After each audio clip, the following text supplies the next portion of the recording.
Kids, it's time to decide. It's time to choose your leader. Who's for you? In our first episode, Anton thought he'd make a better leader than your parents by offering you a French pastry every week. But what if Anton could be your leader, not just at home, but in your school? Schools need better support, Anton, not you. Well, let me ask you this. With all the assignments, all the work, all the projects, how much you get paid? Nothing. The kids don't get paid for doing homework. Nothing. What? Imagine if Anton was your leader. If he was in charge, the principal of your school, he'd make sure you get paid for doing your homework. No, it's the principals and teachers who need the better pay. Money for air conditioning. Come on. I'm sick of all this top-down rubbish. What we need is money for kids in schools to do their homework. Right, kids? Vote one. Anton. He's for you. Who are you going to vote for? Anton? Do you think he'll make good decisions for you? Come on, isn't it time to leave elections alone and move on? It's Christmas. But actually, Christmas is the time for choosing leaders. Always has been. In fact, the first Christmas was all about leaders. Different leaders, the challenge of leaders, and politics. Now, kids, you might be thinking, what's politics got to do with me? I can't vote. But actually, you experience politics all the time. You know, with the football team, cricket team, you have captains, you have managers, you have people in charge who make decisions on your behalf. You have, at school, if you go to school, principals that make decisions, timetables, the teacher you've got for the year. And of course, you have mum and dad who are always making decisions on your behalf for your good. Sometimes they give you a hard time, right? But a lot of the time they're doing good things for you, aren't they? And shout out to all the mums and dads, because you are politicians in a way. You might not have thought of yourself like that, but shout out to you, because today we're going to meet, in the first Christmas story, two parents to be, actually, about to become parents. Two little politicians, if you like, two people with someone they're going to make very important decisions for over the course of their life. The first one's Mary, just a young girl who's pregnant, carrying a baby, which the angel of God has come to her and said, this is a very important baby. It's the baby the Jewish people have been waiting for centuries to come and be the king for everyone. Mary is heavily pregnant now, and she's with her husband-to-be, her husband Joseph, and they are heading towards a town.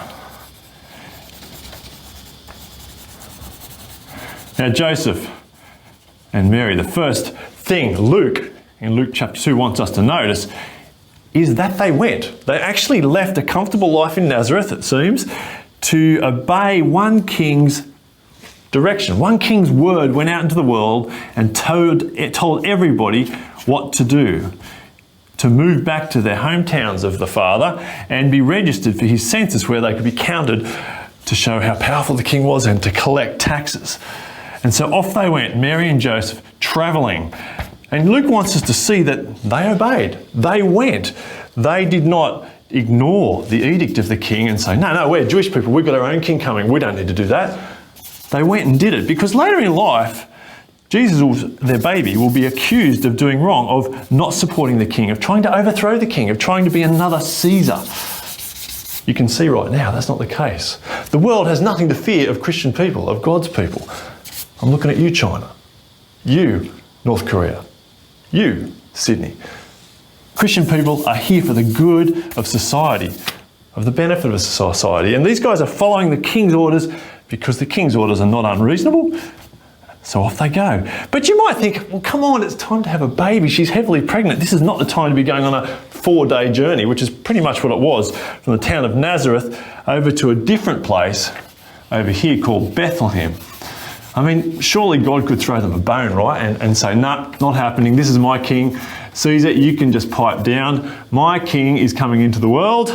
He's a king for everybody, and he's going to do a lot more than you. And quite frankly, they can stay put because she's pregnant and this baby has to be safe. And it's not safe to travel on, dangerous country roads at this time. It's time to stay put. But no. They followed the king's edict. God didn't step in and shut King Caesar up, change the edict, nothing like that. Is God really for us? Maybe Mary and Joseph might have wondered. Is God really for us? Couldn't he have made it easier? Who's for you in hard times? Who's for you when the world goes pear-shaped? Who's for you when leaders fail or when leaders ask you to do things which are uncomfortable? Or, well, keep walking, keep trusting like these two. Now, Mary and Joseph head off because it's not just that they went on the journey to be registered and counted in the king's edict. No, it's more than that. Luke wants us to see where they went. So let's have a look at that. The town they're heading to, which is several days' journey, and most people would have walked it or gone on a caravan or a cart or something. Mary and Joseph, we think, might have used a donkey to get there, to save her walking because she's heavily pregnant. It's not a convenient journey, is it? But the town's important, and Luke wants us to see that this town is for a reason. They have to go there so that we know this king is God's king. Not just the one they say the angel said was God's king, or the dream, but the one that God has already told them about long ago. That's right, God has put his word into the world. He has already sent his emissaries, his foot soldiers, if you like, out into the world long ago. And we're not talking about a few years ago like we have with Caesar. A few centuries. In the first century this was. But he sent his edict out. This is thousands of years beforehand. God promised his own king. A king from the book of 2 Samuel, chapter 7, verse 13. And in other places, a king that will be born in Bethlehem, which is why it's so important for Joseph to go back to his hometown. So this king is born in the line of old King David, who was promised that one day a king would come and he would be God's king over all people. And God would be his father and he would be God's son.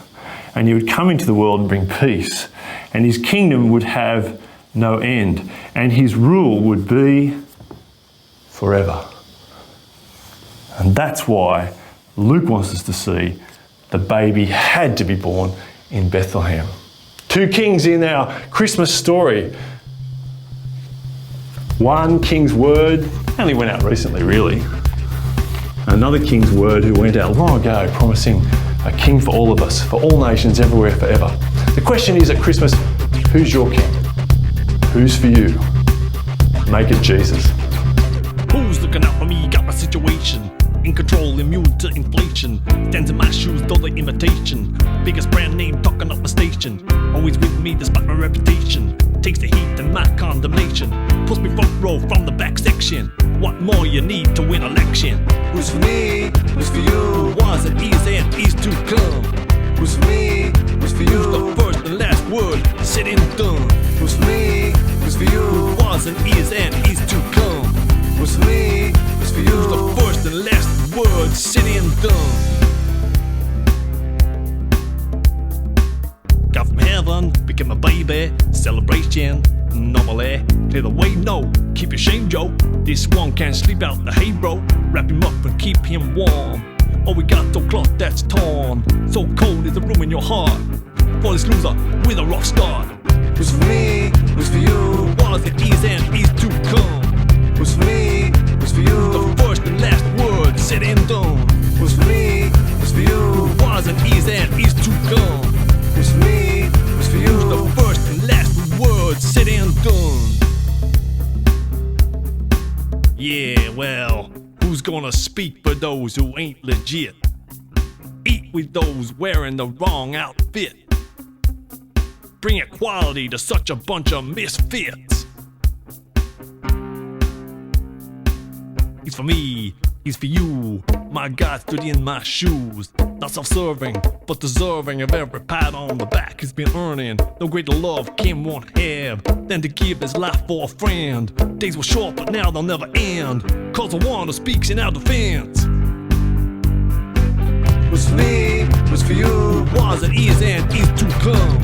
Who's for me? Who's for you? The first and last word, said and done. Who's for me? Who's for you? Was and is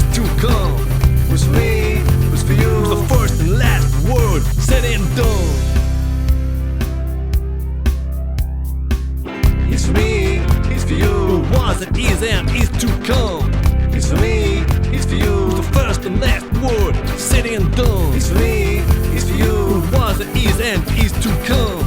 It's for me, it's for Yeah, it's you. the first, last word, said and done.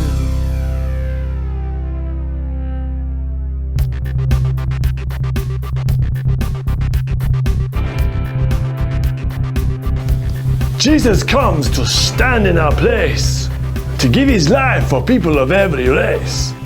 So one day we may see our face to face, the God who gives life and rules every place. What one? Jesus, he is for you.